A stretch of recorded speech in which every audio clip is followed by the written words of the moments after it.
इन नेताओं से अच्छा एक तवायफ होती है जो आपके साथ सौदा कर लेगी तो रात भर आपके साथ बिताएगी। आज के नेताओं का कोई अस्तित्व नहीं होता है, कल आपके साथ तो परसों उनके साथ। ये गरीब का बच्चा स्कूल में पढ़ने जा रहा है, हीरा खरीदने जाएंगे उस पर आप 3% की जीएसटी है। हीरा कौन खरीदेगा? गरीब किसान मजदूर का बेटा किसान नहीं खरीदेगा, लेकिन किसान मजदूर गरीब का बेटा कापी कलम पेंसिल रबड़ खरीदने जाएगा, उस पर 16 से 18% जीएसटी है। ऐसे सरकारों पर हम किसान के लोग थू करते हैं भाई। हिंदुस्तान में दो तरह का न्याय, बड़े बड़े अरबपतियों का कई कई लाख करोड़ कर्जा माफ हो जा रहा है, किसान आत्महत्या कर रहा है, कर्ज में डूबा पड़ रहा है आज। लेकिन धन्य है उत्तर प्रदेश की सरकार, यहाँ 1% बोनस नहीं है किसानों का। किसान ले जाए अपना गेहूं तौलवाने के लिए 25 रुपया कुंटल उसको पल्लेदारी देनी पड़ रही है। दोस्तों अभी मैं कोपागंज के बगल में जयरामगढ़ में हूँ। एक छोटी सी चट्टी है और इस चट्टी पे शुभम मौर्य बीज भंडार की ये दुकान, और बीज भंडार जहाँ किसानों के लिए खेत में बोने के लिए बीज मिलती है, चाहे वो सब्जी की बीज हो या गेहूं की बीज हो, धान की बीज हो, उसी की दुकान है। और इस बीज के दुकान पे मेरे समझ से ये सभी किसान बैठे हैं। मेरी इन लोगों से बात होगी कि चुनाव का माहौल है, लेकिन इस माहौल में किसान कितना खुशहाल है। क्या नाम है आपका? रामनोल राही। राही जी, क्या स्थिति है किसानों की? हम लोग बात कर रहे हैं तो किसानों की हालात क्या हैं इस समय? अगर समझा जाए तो इस धरती पर अगर सबसे बुरी स्थिति होती है तो किसानों की होती है। आज ये जो गर्मी देख रहे हैं, इस गर्मी में किसान अपने हंसुआ को लेकर के खेतों में दौड़ रहा है। आज के जो राजनेता हैं, मैं किसी दल की बात नहीं ले रहा हूं, जो ढिढोरा पीट रहा है कि मैं किसानों की आय दुगनी कर देना चाहता हूं, आपके चैनल के माध्यम से मैं उनके कानों तक आवाज़ पहुंचाना चाहता हूं कि किसानों की आय दुगनी नहीं हुई है, खेतों को सांड चढ़ जा रहे हैं। ये समस्या किसान, अगर विश्व में कोई सबसे बड़ा भगवान इस धरती पर है, पत्थर की मूर्ति को लोग पूजने को तैयार हैं, लेकिन किसान को कोई पूजने के लिए तैयार नहीं है। एक चींटी से लेकर के एक हाथी का पेट किसान भरता है। विश्व में जितने भी देवी देवताओं की मूर्ति हैं, चाहे किसी भी धर्म की हो, फूल से लेकर के, फल से लेकर के, दूध से लेकर के दही, जो भी हमारे देवी देवताओं को चढ़ावा चढ़ता है उसको किसान पैदा करता है। और आज के राजनेता जो सदन और संसद में बैठते हैं, किसानों के साथ हे दृष्टि से देखते हैं।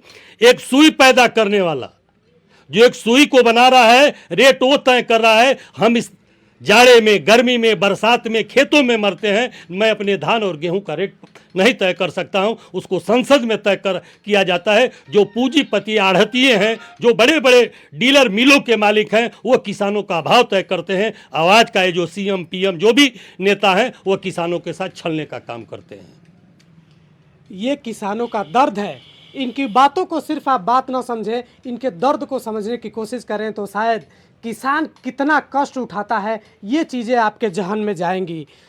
सरकार का नाम लिया आपने, हाँ जरूर लिया। इस सरकार में, सरकार तो वादे कर रही है कि मैं किसानों के हित के लिए ये कर रहा हूँ, वो कर रहा हूँ, तमाम एमएसपी वगैरह तमाम तरह की बातें हो रही हैं। किसान को उसका लाभ कितना पहुँच पा रहा है? किसानों का लाभ नहीं मिल रहा है। जैसे मान लीजिए गरीब का बच्चा स्कूल में पढ़ने जा रहा है, हीरा खरीदने जाएंगे उस पर आप 3% की जीएसटी है। हीरा कौन खरीदेगा? गरीब किसान मजदूर का बेटा किसान नहीं खरीदेगा, लेकिन किसान मजदूर गरीब का बेटा कापी कलम पेंसिल रबड़ खरीदने जाएगा, उस पर 16 से 18% जीएसटी है। ऐसे सरकारों पर हम किसान के लोग थू करते हैं भाई। हीरा पर 3% जीएसटी है और कापी कलम पेंसिल रबड़ पर 16 से 18% जीएसटी है। यह क्या गरीबों के साथ न्याय है? भला आप बताइए। ये टोटल हम लोगों के साथ अन्याय है श्रीमान जी।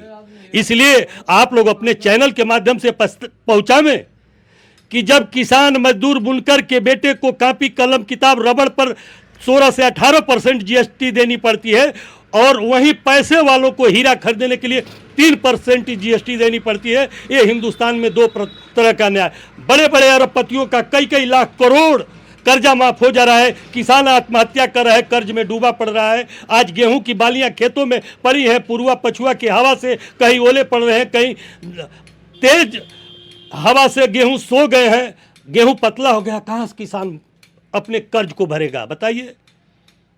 किसान हमेशा कर्ज में रहता है। और ये सरकारें ढोंग पीटती हैं।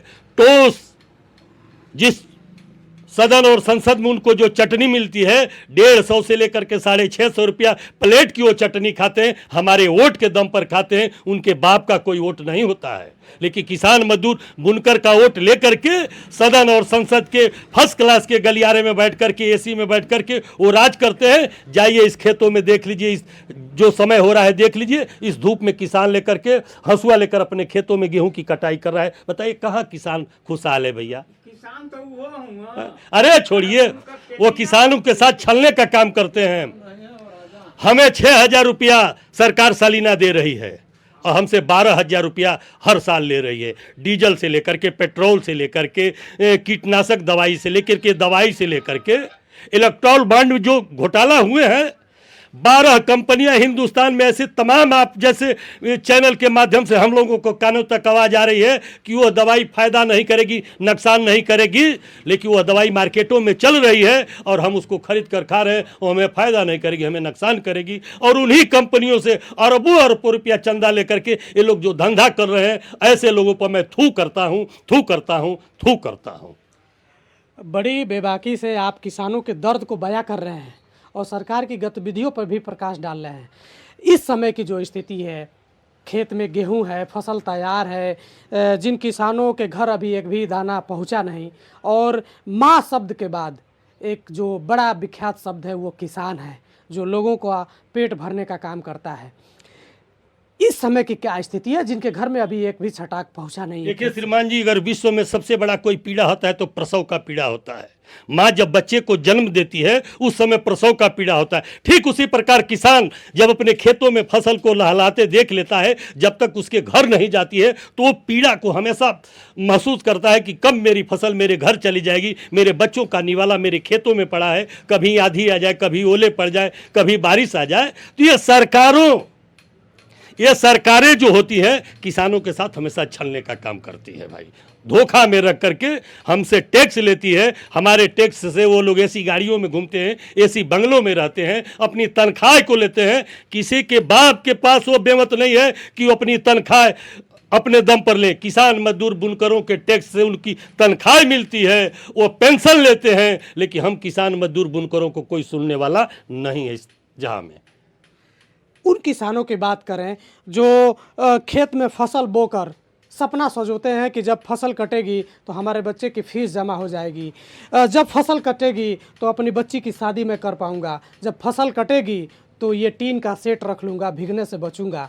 ऐसे किसानों के साथ जब मौसम भी गद्दारी करता है तो क्या स्थिति बन जाती है किसानों के लिए? ये आह पड़ती है इन सरकारों पर आह पड़ती है। देखिए उत्तर प्रदेश के चारों तरफ जितने प्रदेश हैं 150 से 175 रुपया प्रति कुंटल बोनस दे रही हैं सरकारें वहां की, लेकिन धन्य है उत्तर प्रदेश की सरकार, यहाँ 1% बोनस नहीं है किसानों का। किसान ले जाए अपना गेहूं तौलवाने के लिए 25 रुपया कुंटल उसको पल्लेदारी देनी पड़ रही है, 1,000 रुपया भाड़ा देना पड़ रहा है। मार्केट में अगर उससे हमको 150 रुपया कम मिल जाए तो मैं मार्केट में अपना गेहूं बेचकर, किसान तो अपना सपना सजाया है कि मैं अपने गेहूं को बेचकर अपनी बिटिया की शादी करूंगा, अपने बच्चे की फीस को दूंगा, बैंक से जो लोन लिया उसको दूंगा, लेकिन इन सबों से किसान कभी उत्तीर्ण नहीं होता है। जस बैताल डांड का डांड, किसान हमेशा कर्ज में डूबा रहता है। इन सरकारों को चाहिए कि कम से कम किसानों के साथ एक ऐसा न्याय करें कि किसान खुशहाल हो सके। क्या लगता है सरकार के तमाम वादे हैं जिसका लाभ किसानों को नहीं मिल रहा है? नहीं, ये किसानों का दिखावा है, एक खोखलापन है। सदन में संसद में बैठ करके ढोल पीट देते हैं कि मैंने किसानों के साथ या मैं गाजीपुर बॉर्डर पर 8 दिन रह करके देखा हूँ, वो किले देखा हूँ, वो पुलिस की लाठियाँ देखा हूँ, तमाम चीज़ें हम लोग देखे हैं। किसान हमेशा मारा जाएगा। ये सरकार क्या करेगी किसानों के साथ? किसानों को छल करके सदन और संसद में बैठ जाए, यही इनका एक नारा होगा। यही एक इनका नारा होगा। काफ़ी मज़ेदार बात की है, इसलिए मैं इनको थोड़ा ज़्यादा समय दिया हूं और लोगों से मैं बात कर लूं। एक सवाल और, चुनावी माहौल है, तमाम प्रत्याशी भी अब घूम रहे हैं, चाहे वो समाजवादी पार्टी के प्रत्याशी की बात करें राजीव राय जो इंडिया गठबंधन से हैं, चाहे अरविंद राजभर के जो सुपुत्र हैं खुद की पार्टी से भारतीय जनता पार्टी के गठबंधन के साथ हैं, अरविंद राजभर को प्रत्याशी बनाया गया है, और वहीं बीएसपी से बालकृष्ण चौहान आए हैं। देखिए, इन दल बदलों की बात आप न करें, इन दल बदलों की बात न करें। ओम प्रकाश राजभर जी हो, पहले पीछे वही समाजवादी पार्टी में जब थे तो बीजेपी के लोगों को गाली देते थे। यही बालकृष्ण चौहान जब कांग्रेस में थे तो बीएसपी के लोगों को गाली देते थे। इन नेताओं से अच्छा एक तवायफ होती है जो आपके साथ सौदा कर लेगी तो रात भर आपके साथ बिताएगी। आज के नेताओं का कोई अस्तित्व नहीं होता है, कल आपके साथ तो परसों उनके साथ। ये किसानों की क्या भला सोचेंगे भाई, कल आपके साथ, कल उनके साथ, कल उनके साथ, ये इनमें कोई दम नहीं है। पहले के नेताओं में आज के नेताओं में जमीन और आसमान का अंतर है। अब नेताओं पर से विश्वास उठता जा रहा है। हाँ, एकदम टोटल आज के राजनेताओं से इन किसान मजदूर बुनकरों का एकदम विश्वास उठ गया है। वोट तो देना है भाई, जिधर हवा बहेगी उधर, लेकिन सच्चाई अगर कहें किसान मजदूर बुनकर के अगर हितों की बात करना है तो इन बहुरूपियों को भगा देना है। ये मोदी जी क्या कर रहे हैं? जितने लोगों ने, मैं नाम नहीं लूंगा, जितने लोगों ने हिंदुस्तान का पैसा बैंकों से कर्ज लेकर के भग गया है, मैं किसान हूं, मेरे पास अगर 1 लाख का कर्ज है तो मेरे पास आरसी कट रही है, मेरे पास अमीन दौड़ रहा है, मेरे पास बैंक की गाड़ी जा रही है, मेरे यहाँ पुलिस जा रही है, लेकिन जो अरबों अरबों रुपया लिए हैं, मैं इन सरकारों से पूछना चाहता हूं कि क्या उनके यहाँ क्यों नहीं गाड़ी जाती है? उनका कर्ज माफ़ हो जाता है और किसानों का कर्ज माफ़ नहीं होता है।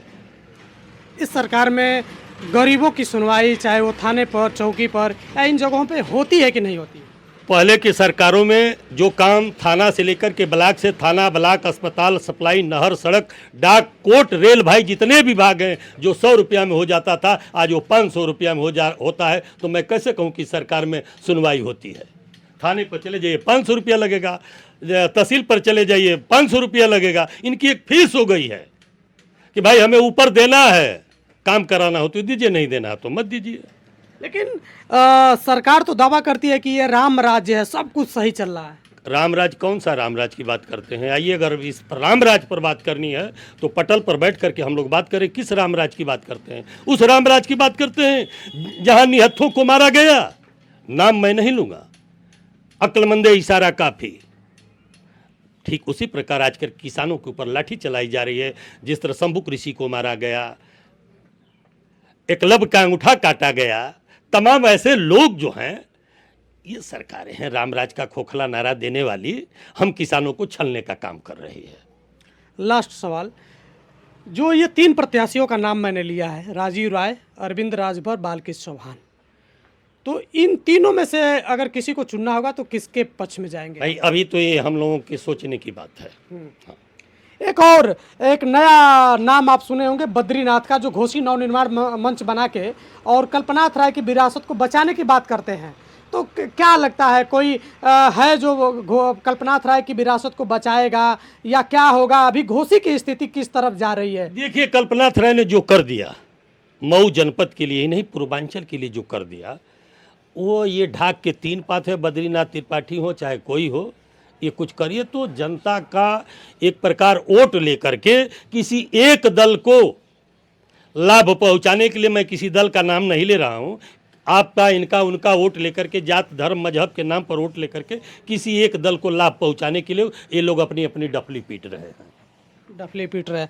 मैं और कुछ लोगों से बात कर लेता हूँ। बीज भंडार की ये दुकान है और इस दुकान पे जितने लोग मिले हैं सभी लोग किसान हैं। क्या नाम है आपका? मानकी। कहाँ घर है? कन्यारीपुर। तो किसानों की हम लोग बात कर रहे हैं, क्या स्थिति है इस समय? किसान खुशहाल है कि नहीं है? का खुशहाल बा, गाँव में मरत बा, खुशहाल बा। है काम करे के बा, खाए के बा। गेहूं कटा कि नहीं आपका? कहीं गेहूँ तो कट गए। चलिए, खेत है तो कटिए जाइए। थोड़ा खेत है। किसानों का दर्द, जब चुनाव आता है तो लोग ऐसे बात करते हैं जैसा लगता है कि अब कोई समस्या बचेगी ही नहीं, किसानों के सारे दर्द को लोग हर लेंगे। चलिए, थोड़ा सा कैमरामैन से कहूँगा इस एंगल से आ जाइए। ये हुल्ला खइले से का फायदा, कोई फायदा अच्छा, तो ये शुभम मौर्य बीज भंडार की दुकान है और जयरामगढ़ की ये चट्टी है। और मेरी बात यहाँ के किसानों से हो रही थी। आप समझ सकते हैं कि किसानों का दर्द क्या है, किसानों की स्थिति क्या है और किसान किस तरह मेहनत करके फसल को उपजाता है, पैदा करता है।